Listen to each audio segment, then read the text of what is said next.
కీర్తన సంఖ్య 45. ఈ కీర్తనలో 17 వచనాలు ఉన్నాయి. ఈ కీర్తనను 5 భాగాలుగా చేశాను. మొదటి భాగం, మొదటి వచనం. ఒక దివ్యమైన సంగతితో నా హృదయం బహుగా ఉప్పొంగుచున్నది. నేను రాజును గూర్చి రచించిన దానిని పలికెదను. నా నాలుక త్వరగా వ్రాయువ అనే కలము వలెనున్నది. రచయిత తను తాను పరిచయం చేసుకుంటున్నాడు. తర్వాత భాగం 2వ వచనం నుండి 5వ వచనం వరకు. నరుల కంటే నీవు అతి సుందరుడవై ఉన్నావు. నీ పెదవుల మీద దయారసం పోయబడి ఉన్నది. కావున దేవుడు నిన్ను నిత్యము ఆశీర్వదించును. శూరుడా, నీ కత్తిమలను కట్టుకునుము, నీ తేజస్సును, నీ ప్రభావమును ధరించుకునుము. సత్యమును వినయముతో కూడిన నీతిని స్థాపించుటకు నీ ప్రభావమును ధరించుకుని వాహనం ఎక్కి బయలుదేరుము.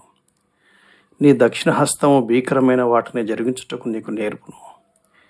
నీ బాణములు వాడిగలవి, ప్రజలు నీ చేత కూలుదురు. నీ బాణములు రాజు శత్రువుల గుండెలో చొచ్చును. ఈ భాగం మెస్సియానిక్ ప్రాఫెసీకి సంబంధించింది. ప్రకటన గ్రంథం 19వ అధ్యాయంలో ప్రభువైన యేసుక్రీస్తు వారి యొక్క 2వ రాకడలో తిరుగుబాటుదారులపై ఏ విధంగా తీర్పు తీరుస్తాడో దాని గురించినటువంటి పోయిటిక్ పద్ధతిలో కీర్తనకారుడు దాన్ని వివరించాడు. తర్వాత భాగం 6 నుంచి 9 వరకు. దేవాని సింహాసనం నిరంతరం నిల్చును. నీ రాజదండము న్యాయార్థమైన దండము. నీవు నీతిని ప్రేమించి భక్తిహీనతను ద్వేషించుచున్నావు. కావున దేవుడు నీ దేవుడే చెలికండ్ర కంటే హెచ్చగునట్లుగా నిన్ను ఆనంద తైలంతో అభిషేకించి ఉన్నాడు. నీ వస్త్రములెల్లా గోపరస వాసనే, అగరు వాసనే, లవంగ పెట్ట వాసనే. దంతముతో కట్టిన నగరులలో తంతివాద్యములు నిన్ను సంతోషపెట్టుచున్నవి. నీ దయనొందిన స్త్రీలలో రాజుల కుమార్తెలున్నారు. రాణి ఓఫీర్ అపరంజితో అలంకరించుకుని నీ కుడిపార్శ్వము నాకు నిలుచున్నది. ఈ భాగం యేసుక్రీస్తు వారి యొక్క 2వ రాకడలో గొర్రెపిల్ల వివాహ మహోత్సవం యొక్క సందర్భాన్ని గురించి రచయిత చాలా చక్కగా వివరిస్తున్నాడు. రాజుల రాజు అంతఃపురంలో ఉన్నాడు. గొర్రెపిల్ల వివాహం యొక్క ఏర్పాట్లన్నీ జరుగుతున్నట్టుగా చాలా చక్కగా పోయిటిక్ జానరాలో ఆయన వివరిస్తూ ఉన్నాడు. తర్వాత భాగం 10 నుండి 15 వచనం వరకు. కుమారి ఆలకించుము, ఆలోచించి చెవియొగ్గుము. నీ స్వజనమును, నీ తండ్రి ఇంటిని మరువుము. ఈ రాజు నీ ప్రభు, అతడు నీ సౌందర్యమును కోరినవాడు. అతనికి నమస్కరించుము. తూరు కుమార్తె నైవేద్యం తీసుకుని వచ్చును.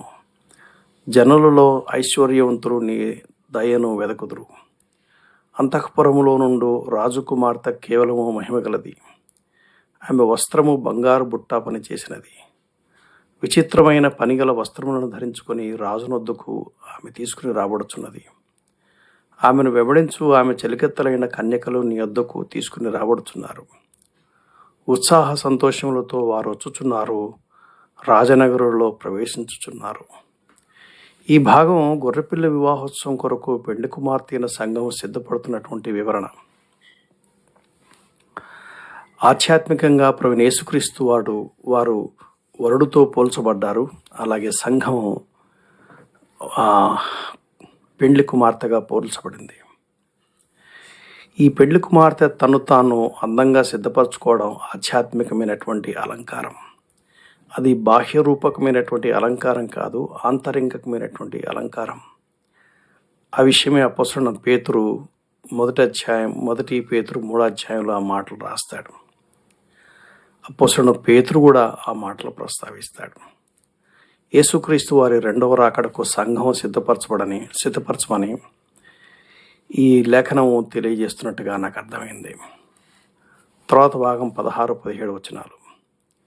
నీ పితరులకు ప్రతిగా నీ కుమారులుందరూ. భూమి ఎందంతటా నీవు వారిని అధికారులుగా నియమించెదవు.